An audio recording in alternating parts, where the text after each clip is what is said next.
What's up guys, my name's Brandon, and yesterday I made a video about whether you should buy the iPhone 11 or the iPhone XR, and today we're going to discuss whether you should buy the iPhone XS Max or the brand new iPhone 11 Pro Max, and also if you should upgrade from the XS Max to the 11 Pro Max or not. So first off, this is a dummy non-functional iPhone 11 Pro Max, and this of course is my current daily driver, the gold iPhone XS Max. I will be getting the real iPhone 11 Pro Max on launch day and doing a very similar video to this, but I wanted to get this one up before the phone goes on sale so you can go ahead and know if you should pre-order one or not. Alright, so let's go ahead and talk specs and the differences between the iPhone XS Max and the iPhone 11 Pro Max. Both phones have a 6.5-inch display, but the iPhone 11 Pro Max does have a new screen called the Super Retina XDR display, and that of course is compared to the iPhone XS Max Super Retina HD display. So we do have a new name for the screen on the iPhone 11 Pro Max, and it will be about 10 to 15% better than the iPhone XS Max, and the big differences come in brightness and contrast. So the brightness gets upgraded from 625 nits to 800 nits on the 11 Pro Max, and the contrast ratio gets upgraded from 1 million to 1 to 2 million to 1, so double the contrast ratio on the 11 Pro Max, and it's also going to get a good bit brighter, which is great, especially for outdoor usage. However, we do have the same resolution on both phones, so that's 2688 by 1242 with 458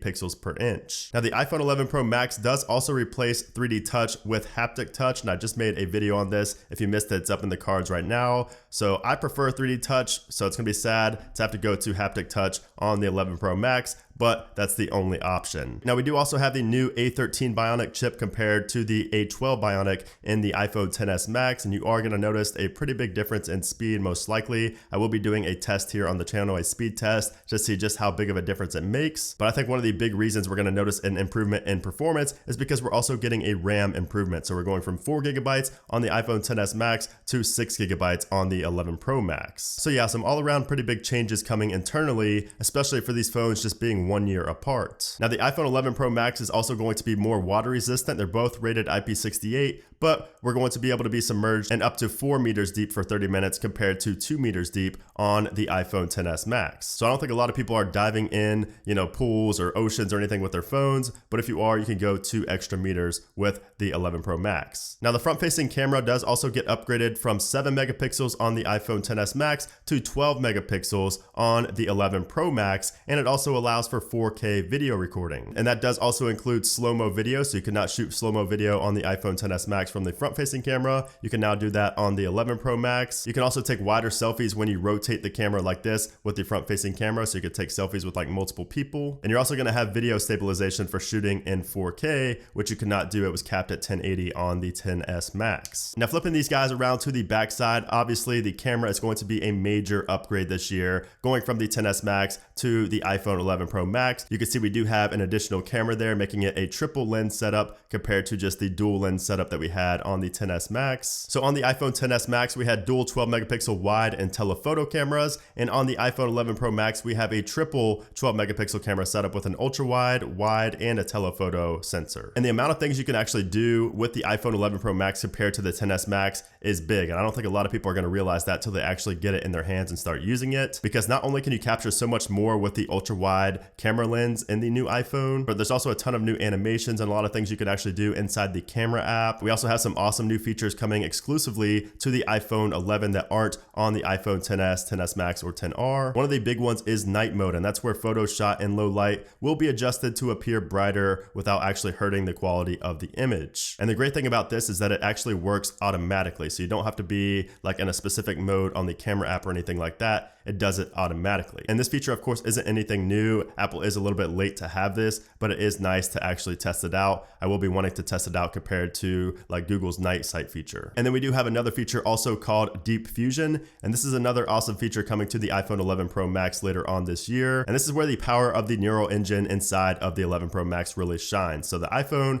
will take 9 different pictures at different exposures before you even press the shutter button. And then it will stitch the photos together to create one single, more detailed and less noisy image. And this feature just looks like it's going to be a game changer, and I cannot wait to test it out. Obviously, it's not going to come to the iPhone 11 Pro Max at launch, launch. It's going to come later this year in a software update, and I will definitely be testing that out here on the channel. We also get a huge improvement in battery life. This is actually something I was not expecting at the keynote. So the iPhone 11 Pro Max is going to get 5 more hours of battery life than the iPhone XS Max. Yes, so just 1 year apart and an additional 5 hours of battery life. That is the biggest jump Apple has ever done in terms of battery life, going from 1 year to another. We do also get a new color with the iPhone 11 Pro that we did not get with the XS or XS Max, and that of course is the new midnight green, which looks absolutely awesome. You can also pick up the iPhone 11 Pro and 11 Pro Max in the same colors that we had on the XS and XS Max: silver, space gray, and gold. And of course, we do have to talk about the pricing here for the iPhone 11 Pro Max. It does start at $1099 for 64 gigabytes of storage, which is the exact same price as the iPhone XS Max was at launch. However, since the inclusion of the iPhone 11 Pro Max into the lineup of Apple devices, Apple has stopped selling the iPhone XS and the XS Max on their websites. So from now on, you're only going to be able to buy the iPhone XS or XS Max from like a carrier store or from online, or I'm sure some authorized resellers will have them as well. So yeah, there are surprisingly a good amount of changes that will have you considering upgrading from the iPhone XS Max to the iPhone 11 Pro Max.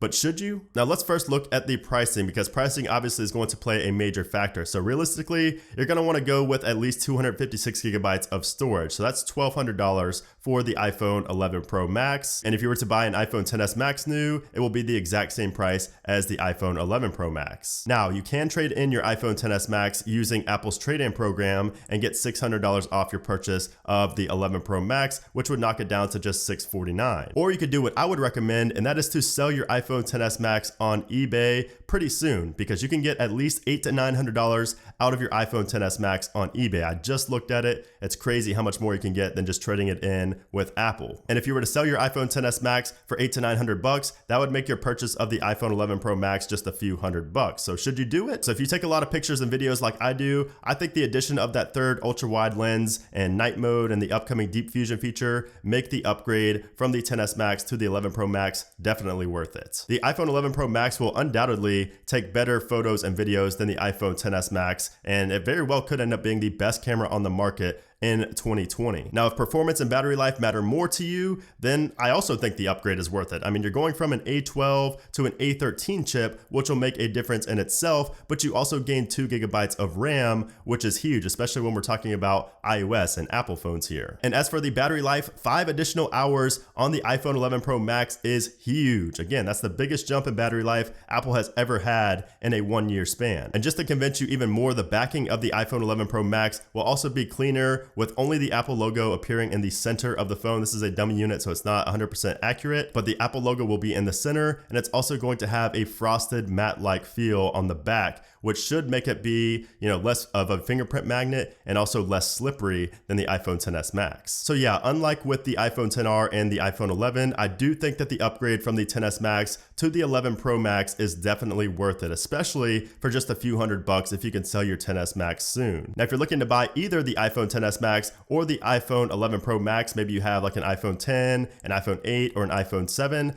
I think the iPhone 11 Pro Max is an excellent upgrade if you have the budget. Now, on the flip side, if you don't quite have the budget for the iPhone 11 Pro Max, then I would definitely suggest the iPhone 11. And I made a video on that yesterday, so you can find that by clicking the cards up in the top right of this video, and you will find that video there. So definitely watch that if you don't quite have the budget, but you do want to upgrade from your iPhone 10, your iPhone 8, or your iPhone 7. So yeah, guys, there you have it. Those are my thoughts on both the iPhone 11 Pro Max and the iPhone XS Max in terms of which one you should look at purchasing this year. Stay tuned for when I get the actual iPhone 11 models here in the studio. I will have tons of videos and comparisons and reviews, everything coming to the channel, so definitely make sure you are subscribed so you don't miss any of those videos. Also, let me know down in a comment below if you have an iPhone XR and if you're going to be upgrading to the 11 Pro Max, or if you have another phone and you're looking at buying one of these two. Let me know what you're thinking down there in those comments. And of course, if you enjoyed this video, I would appreciate it if you gave it a thumbs up like always, and I will see you guys very soon.